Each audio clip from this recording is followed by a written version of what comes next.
Hello everyone, welcome back to Indian real life real home. और मैं प्रीति आप सभी का अपने चैनल पे स्वागत करती हूँ। सो फ्रेंड्स, सबसे पहले आप सभी को हैप्पी दिवाली, हैप्पी धनत्रयोदशी। आज धनतेरस है और धनतेरस के दिन हमें जो भी पूजा की शॉपिंग करनी होती है वो करनी चाहिए। और मेरी जो है दिवाली की ग्रोसरी शॉपिंग भी बाकी थी, तो आज मैं वही शॉपिंग भी करने वाली हूँ, तो सभी आपके साथ शेयर करने वाली हूँ।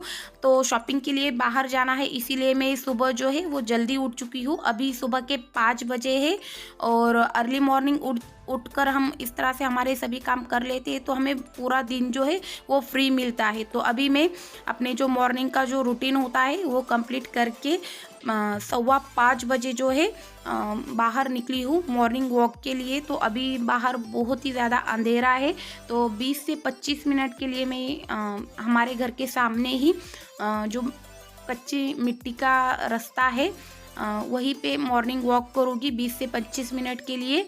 और फिर मैं अपने जो भी काम होते हैं वो करती हूँ। तो सुबह की 20 से 25 मिनट की अगर हम वॉक कर लेते हैं तो दिन भर हम बहुत ही अच्छा फील करते हैं, फ्रेश हो रहते हैं और बिल्कुल भी हमें चिड़चिड़ाहट भी नहीं होती है और बहुत ही अच्छे से फ्रेश रहते हैं हम। तो इसीलिए हमें हमेशा ही सुबह मॉर्निंग वॉक के लिए उठना चाहिए, मॉर्निंग वॉक करनी चाहिए। थोड़ा सा प्राणायाम या फिर मेडिटेशन या फिर योगा हमें करना ही चाहिए। मॉर्निंग वॉक से आने के तुरंत बाद ही मैंने घर की जो डीप क्लीनिंग है वो करनी स्टार्ट कर दी थी। तो मैंने सबसे पहले रात में जो है वो कर्टन्स निकाल कर धोकर बाहर सुखाने के लिए रख दिए थे, तो वो अच्छे से सूख चुके थे। तो वो कर्टन्स लाकर मैंने खिड़की और दरवाज़ों पर चढ़ा दिए हैं। उसके बाद मैंने फ्रिज की डीप क्लीनिंग की है। तो बहुत ही ज़्यादा गंदी हो गई थी मेरी फ्रिज। तो 1 महीना हो चुका था मैंने फ्रिज साफ़ नहीं की थी। तो मैं यहाँ पर एक साइड जो है हमारे लिए चाय भी बना रही हूँ, क्योंकि 10 साढ़े 10 बज चुके थे। मॉर्निंग की चाय अभी तक हमारी हुई नहीं थी, क्योंकि मैं दिवाली की डीप क्लीनिंग कर रही थी, इस वजह से मुझे थोड़ा सा लेट हो गया था। तो मैं यहाँ पर चाय बना रही हूँ और साथ ही साथ दूसरे काम भी जो है वो मैं कर रही हूँ। और मैंने फ्रिज की डीप क्लीनिंग कर दी थी और उसके जो फ्रिज के जो अंदर के बर्तन होते हैं वो भी क्लीन करके धूप में सुखाने के लिए रख दिए थे। वो बर्तन भी अच्छे से सूख चुके थे, तो वो मैं अंदर लेकर आई हूँ। और हम अब मैं और मेरे हस्बैंड हम दोनों ही चाय लेंगे और बच्चों के लिए मैं दूध बना दूँगी। और उसके बाद हस्बैंड जो है वो हमारे यहाँ किसी की 10वीं थी, तो इस वजह से वो उधर गए हैं चाय लेकर और मैं अपनी जो क्लीनिंग के दूसरे काम है वो करूँगी। तो यहाँ पर चाय हमारी बनकर रेडी हो चुकी है, चाय में छान लूँगी और हम सब चाय लेंगे और फिर अपने अपने काम पे लग जाएंगे। तो मेरा जो रोज़ का जो रूटीन होता है वो थोड़ा सा अलग होता है। मैं रोज़ क्या करती हूँ, मॉर्निंग वॉक करके आने के बाद नहाकर थोड़ी बहुत जो साफ़ सफाई होती है वो कर लेती हूँ, नहा लेती हूँ और जल्दी से सुबह सुबह ही भगवान जी की पूजा कर लेती हूँ। पर जैसे कि हमारे यहाँ किसी की डेथ हो जाती है तो 10-15 दिनों तक भगवान जी को हाथ नहीं लगाते, पूजा नहीं करते, दिया नहीं लगाते हैं। सबके अपने अपने रीति रिवाज होते हैं, तो उस हिसाब से हमें आज जो है वो सभी जो दिया लगाना या फिर भगवान जी की पूजा करना ये करना था। तो इसीलिए मैं आज जो है वो भगवान जी की भी डीप क्लीनिंग करने वाली हूँ, तो वो भी मैं आपके साथ शेयर करने वाली हूँ। बहुत ही आसानी से हम जो है नेचुरल तरीके से भगवान जी की डीप क्लीनिंग कर सकते हैं। तो यहाँ पर मैंने लंच की तैयारियाँ कर चुकी हूँ, मैं यहाँ पर सभी मैंने लंच की तैयारियाँ कर ली है। और फ्रिज मैंने जो क्लीन की थी, तो फ्रिज का जो सामान था वो बाहर निकाल कर रखा था, तो वो भी मैं अब एक एक करके फ्रिज में लगा दूँगी। यहाँ पर मैं इलेक्ट्रिक केटल जो है इसमें पानी भर के ये केटल जो है वो गर्म होने के लिए रख दूँगी, क्योंकि मैं चावल जो है वो पानी उतारे हुए यानी कि मांड उतारे हुए चावल बनाती हूँ, जो बहुत ही हेल्दी होते हैं, हमारे हेल्थ के लिए अच्छे होते हैं। पानी उतारे हुए चावल अगर हम खाते हैं तो यहाँ पर चावल जब तक उबल रहे हैं, चावल में उबाल आने तक और इलेक्ट्रिक केटल का पानी भी गर्म होने तक मैं अपनी फ्रिज मैंने किस तरह से साफ़ की है वो आपको दिखा देती हूँ। तो इलेक्ट्रिक केटल जो है वो उसमें पानी गर्म हो रहा है और चावल में एक उबाल आने के बाद हम ये पानी जो है इलेक्ट्रिक केटल का गर्म पानी वो उसमें डाल देंगे। और ज़्यादा पानी में ये चावल हमें एक बार उबालने होते हैं और उसके बाद हमें इसका पानी जो है वो उतारना होता है। तो जब तक चावल में उबाला आ रहा है तब तक मैं आपको फ्रिज मैंने किस तरह से क्लीन की है वो दिखा रही हूँ। तो ये देखिए बहुत ही अच्छे से बढ़िया मैंने ये फ्रिज जो है वो क्लीन कर ली है। भगवान जी की पूजा के लिए जो फूल लगते हैं वो मैं 3-4 दिनों के लिए एक साथ ही लेकर आती हूँ। तो वो फूल हस्बैंड लेके आए थे, तो वो जो है वो मैंने फ्रिज साफ़ करके अंदर रख दिए फ्रिज में। और जो अनारसे का आटा लगाया हुआ था मैंने वो भी अंदर रख दिया है, और दही भी अंदर रख दिया है, जिससे कि दही भी खट्टा नहीं होगा ज़्यादा। तो ये तीनों चीज़ें जो है वो मैंने अंदर रख दी है। फ्रिज में वैसे तो कुछ सामान नहीं है, क्योंकि मेरे वेजिटेबल्स जो है वो सभी ख़त्म हो चुके हैं। और फ्रीज़र जो है वो मैंने अच्छे से ऑर्गेनाइज़ कर लिया है। इससे थोड़ा-सा अच्छे से मैं और ऑर्गेनाइज़ करने वाली हूँ, और उसका वीडियो भी मैं आपके साथ शेयर करने वाली हूँ फ्रिज ऑर्गेनाइजेशन का। तो आप वो भी मैं आपके साथ शेयर करने वाली हूँ। अब मैं जल्दी से लंच बना लेती हूँ, क्योंकि बहुत ही ज़्यादा देर हो चुकी है, 10-11 बज चुके होंगे। तो जल्दी से मैं अब लंच बना लेती हूँ। तो लंच में मैं यहाँ पर दाल चावल, सेव भाजी, रोटी बना रही हूँ, और रात की जो हरी मिर्च की चटनी बची हुई थी वो हम अभी लंच में खाने वाले हैं। तो जब तक चावल में उबाल आ रहा है तब तक मैं साइड बाय साइड दूसरे काम जो है वो भी निपटाते जा रही हूँ। तो जो सामान मैंने फ्रिज से बाहर रखा हुआ था, तो फ्रिज अब अच्छे से क्लीन हो चुकी है। तो वो सभी सामान में एक इस तरह से मैंने ये बास्केट ली है, इसमें अच्छे से ऑर्गेनाइज़ करके अच्छे से, यानी कि बस मैं ये ऑर्गेनाइज़ करके अच्छे से रख रही हूँ। उसके बाद मैं फ्रिज में अच्छे से ऑर्गेनाइज़ करने वाली हूँ। अब ये जो सभी पार्ट्स हमने लॉफ्ट वगैरह निकाले हुए थे क्लीनिंग के लिए मैंने, वो मैं अब एक एक करके फ्रिज में लगा दूँगी। तो वो मैंने लगा दिए हैं। और यहाँ पर जो फ्रिज में रखने के लिए जो मैट होते हैं वो मैंने लिए थे, तो वो भी मैं फ्रिज में अच्छे से ऑर्गेनाइज़ कर लूँगी, अच्छे से रख लूँगी। और ये देखिए कितनी ब्यूटीफुल फ्रिज लग रही है, बहुत ही बढ़िया लग रही है। तो जब तक मैं वो फ्रिज में वो मैट्स लगा रही थी और शेल्फ लगा रही थी, तब तक चावल में भी उबाल आ चुका है। अब मैंने ये चावल जो है इनका पानी उतार लिया है, और कम गैस पर मैं ये चावल जो है ढक्कन रखकर बस 2 से 3 मिनट तक पकने दूंगी, और बहुत ही अच्छे से हमारे खिले खिले से चावल बनकर रेडी हो जाएंगे। और मैंने जो बास्केट ऑर्गेनाइज कर ली थी वो मैंने अब फ्रिज में रख दी है। बाकी का सामान भी मैंने फ्रिज में रख दिया है, और प्याज जो है वो मैंने भूनने के लिए रख दी थी, तो वो भी अच्छे से भून चुकी है। और यहाँ पर टाइम देखिए 12:30 हो रहे हैं, और अभी तक मेरा लंच बना नहीं है। तो मैंने बस चावल बना लिए हैं और आटा गूँथ लिया था, सेव भाजी मैंने बना ली है। अब मैं यहाँ पर दाल बना रही हूँ। तो हस्बैंड जो है वो थोड़ा सा कम तीखा खाना चाहते हैं, तो उनके लिए मैं यहाँ पर दाल बना रही हूँ, और साइड बाय साइड में रोटियाँ भी बना रही हूँ। तो बहुत ही अच्छी सी फूली फूली सी हमारी ये रोटियां भी बनकर रेडी हो जाती है। तो इस तरह से मैं ये रोटियां बनाकर सभी रोटियां जो है वो एक साथ ही सेक लूँगी।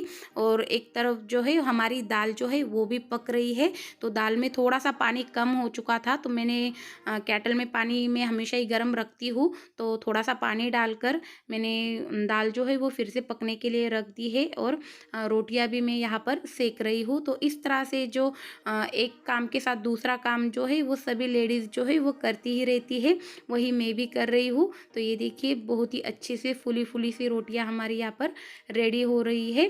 तो ये देखिए इस तरह से मैं ये सभी रोटियां जो है वो बना लेती हूँ।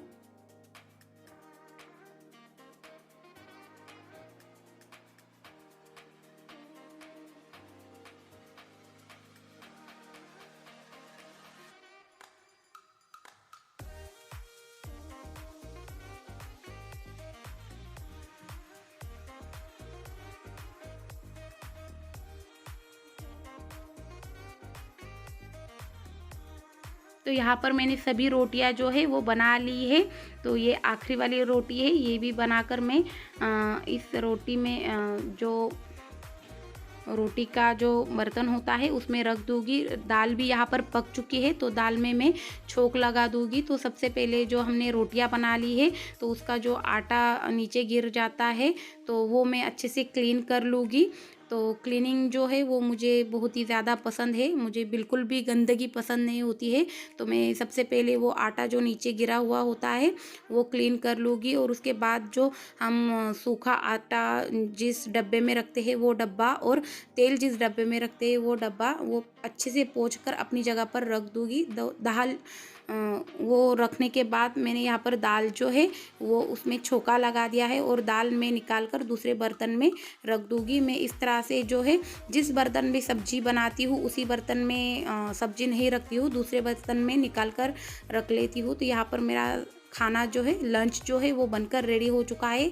दाल चावल और रोटियाँ बन चुकी है, सेव भाजी भी बनाकर मैंने रेडी कर ली है। यहाँ पर हमारा लंच हो चुका है।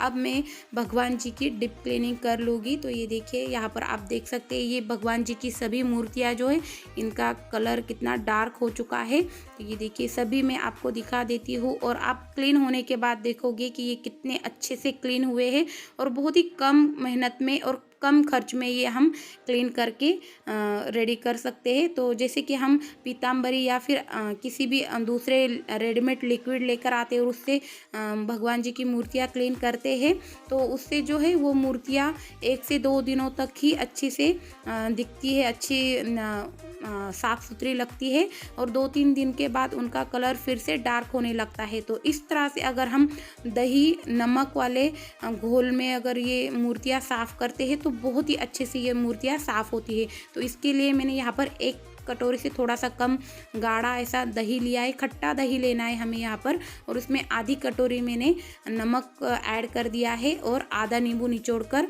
नींबू के छिलके जो है इस तरह से मैं नींबू के छिलके से ही ये मूर्तियाँ जो है वो अच्छे से क्लीन कर लूँगी। तो इस तरह से ये घोल जो है वो हमें अच्छे से मूर्तियों पर लगा देना है और मूर्तियाँ जो है वो हमें 10 से 15 मिनट के लिए इसी घोल में अच्छे से ये घोल लगाकर इसी में रखनी है। तो ये देखिए इस तरह से हमें ये जो दही वाला जो घोल हमने बना लिया है नमक दही और नींबू वाला, ये अच्छे से हम मूर्तियों पर हाथों से रगड़ रगड़ के लगा देंगे या फिर नींबू का जो छिलका होता है इससे भी हम ये रगड़ रगड़ के इस तरह से ये सभी मूर्तियों में लगा लेंगे। और जो पूजा के लिए हम बर्तन यूज़ करते हैं वो भी हम इसी ये जो घोल हमने बना लिया है इसी में साफ़ कर सकते हैं और बहुत ही अच्छे से ये साफ़ हो जाता है और अच्छे से क्लीन हो जाते हैं। इस तरह से नेचुरल वे से अगर हम ये मूर्तियाँ साफ़ करते हैं तो हमारे भी हाथों में कुछ प्रॉब्लम नहीं आता है। अगर हम केमिकल यूज़ करते हैं तो यूज़ करते हैं तो उससे क्या होता है हमारे हाथ जो है वो भी कटते हैं। और अब जैसे कि विंटर्स शुरू हो गए, सर्दियाँ शुरू हो गई है, इसमें तो बहुत ही तकलीफ़ होती है अगर हम किसी केमिकल वाले घोल में अगर हाथ डालते हैं तो इससे जो है हमारे हाथ भी बिल्कुल ख़राब नहीं होते हैं और मूर्तियाँ भी बहुत ही अच्छे से क्लीन हो जाती है। और इससे ये जो घोल बनाया है मैंने, इससे अगर हम मूर्तियाँ साफ़ करते हैं तो 10 से 15 दिनों तक मूर्तियाँ जो है उनका कलर जो है वो डार्क नहीं होता है, बिल्कुल अच्छे से सोने जैसी चमकती है हमारी भगवान जी की मूर्तियाँ। तो इस तरह से मैंने ये जो मूर्तियाँ है इन्हें अच्छे से ये घोल लगाकर 10-15 मिनट के लिए मैं ये एक थाली में छोड़ दूँगी इसी तरह से। तो ये देखिए मूर्तियाँ मैंने साइड में रख दी है। उसी तरह से मैं सभी बर्तन जो है इस घोल से अच्छे से हमें घिस कर ये घोल जो है बर्तनों पर लगा देना है। 10-15 मिनट के बाद हमें फिर से नींबू के छिलके से या फिर हाथ से ही मूर्तियाँ फिर से वो उसी घोल में थोड़ी सी रगड़ रगड़ के साफ़ कर लेनी है और बस साफ़ पानी से धोकर हमें ये मूर्तियाँ जो है वो अच्छे कपड़े से, कॉटन का जो कपड़ा होता है जो हम भगवान जी की साफ़ सफाई के लिए यूज़ करते हैं, उसी कपड़े से हमें जो भगवान जी की मूर्तियाँ है वो अच्छे से पोंछ कर रेडी कर लेनी है। तो हमें ये जो घोल है ये बनाकर ये मूर्तियाँ अच्छे से साफ़ कर लेनी है और साफ़ होने के बाद अच्छे से साफ़ कपड़े से हमें ये पोंछ लेनी है, गीली ही नहीं रखनी है। तो ये देखिए इसी तरह से मैं ये सभी मूर्तियाँ जो है अच्छे से साफ़ कर लेती हूँ और फिर साफ़ पानी से धोने के बाद ये किस तरह से दिखती है वो भी मैं आपको दिखाती हूँ। तो सभी बर्तन जो है भगवान जी के वो मैं अच्छे से साफ़ कर लेती हूँ।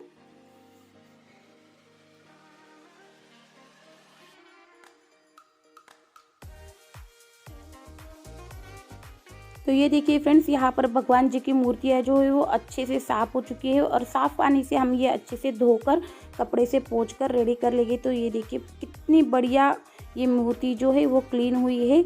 ये अन्नपूर्णा माता की मूर्ति है और बहुत ही बढ़िया ऐसी ये क्लीन हुई है।